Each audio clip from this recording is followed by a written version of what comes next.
Majelis Hakim Pengadilan Negeri Bojonegoro menjatuhkan vonis hukuman mati terhadap Sujito yang berusia 65 tahun yang merupakan terdakwa kasus pembunuhan terhadap dua orang jemaah salat subuh di Musola Al-Manar, Desa Kecamatan Kedung Adem.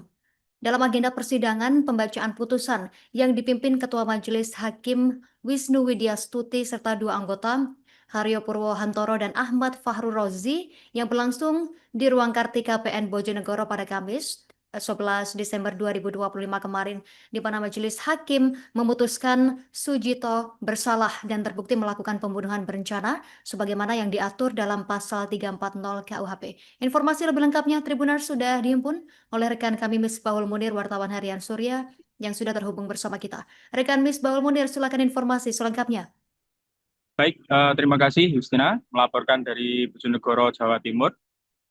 Kemarin pada Kamis 11 Desember 2025, Pengadilan Negeri Kabupaten Bojonegoro dijatuhkan vonis hukuman mati kepada Sujito, terdakwa kasus pembunuhan terhadap dua tetangganya yang tengah melaksanakan jemaah sholat subuh di Musola Al-Manar, Desa Kedung Adem. Putusan tersebut dibacakan dalam sidang yang dipimpin oleh Ketua Majelis Hakim Wisnu Widyastuti di ruang Kartika Pengadilan Negeri Bojonegoro.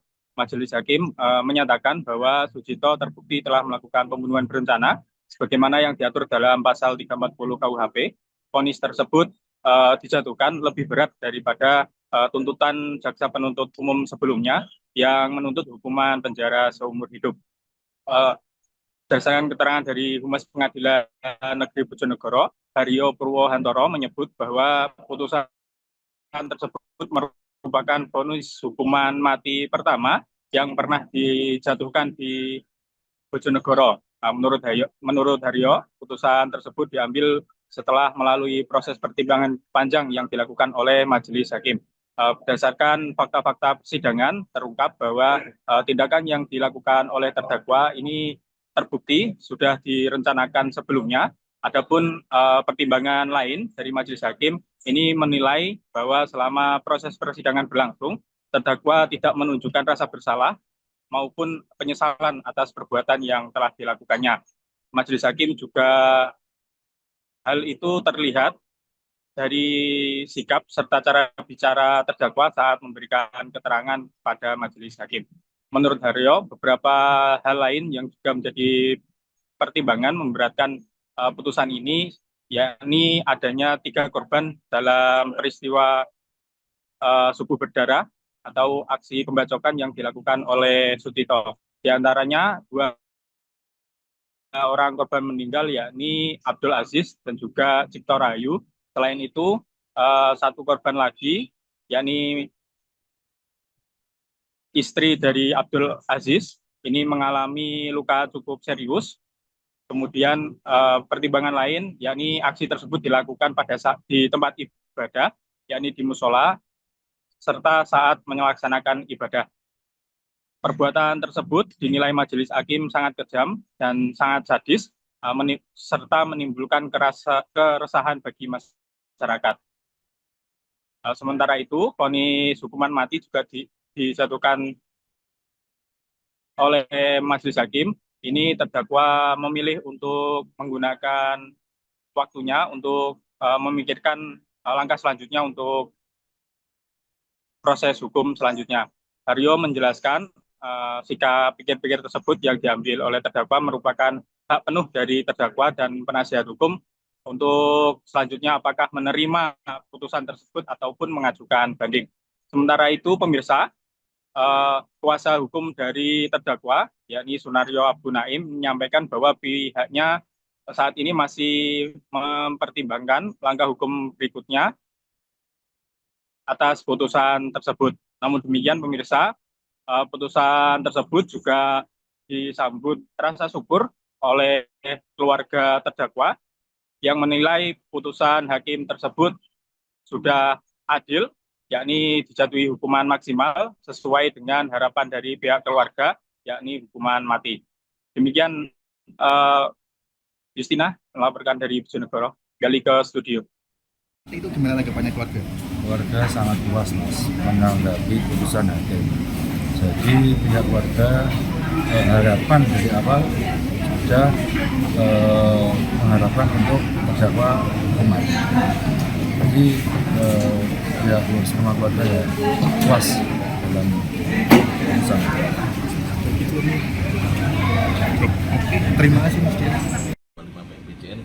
Memang kalau dilihat dari segi perbuatan yang dilakukan terdakwa setelah majelis hakim pertimbangan dalam putusan tadi kan sudah jelas bahwa perbuatan yang dilakukan terdakwa itu memang direncanakan dari awal dan perbuatannya memang sangat keji, sangat kejam, apalagi korban dalam hal ini yaitu almarhum Abdul Aziz dan almarhum Cipto Rahayu itu kan sampai dengan meninggal dunia. Kemudian juga istri dari almarhum Abdul Aziz itu juga mengalami luka berat.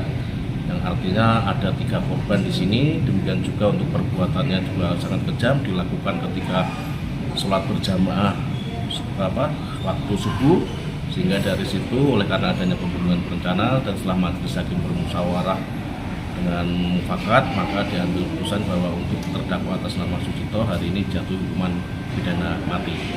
Pak, vonis ini menjadi vonis hukuman mati pertama di Ya, PN Bojonegoro, Pak? Di Bojonegoro ini vonis pertama untuk hukuman mati karena vonis sebelumnya nggak ada perkara yang dihukum pidana mati di PN Bojonegoro. Pak, tadi kan terdakwa sudah sempat menyampaikan pikir-pikir ya. Mungkin apa dari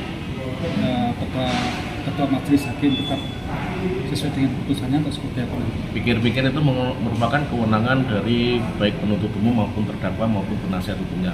Kalau majelis hakim sudah memutus bahwa itu putusan mati, yaudah itu akan menjadi putusan mati.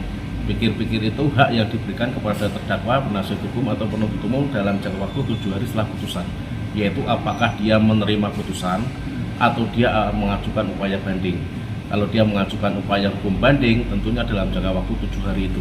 Kalau dia mengajukan upaya hukum banding, maka nanti berkas perkara akan kita kirimkan kepada pengadilan tinggi. Nanti yang akan memeriksa lebih lanjut pengadilan tinggi lagi, apakah hukuman pidana mati yang kita jatuhkan telah sesuai apa enggak.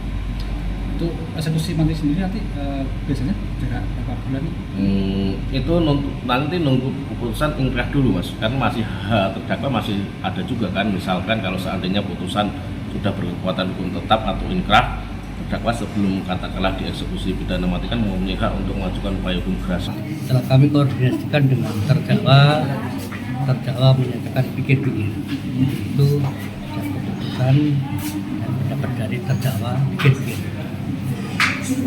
Pak, ini jauh daripada tuntutan JPU yang menginginkan yang menuntut untuk seumur hidup. Ini gimana Pak tanggapannya?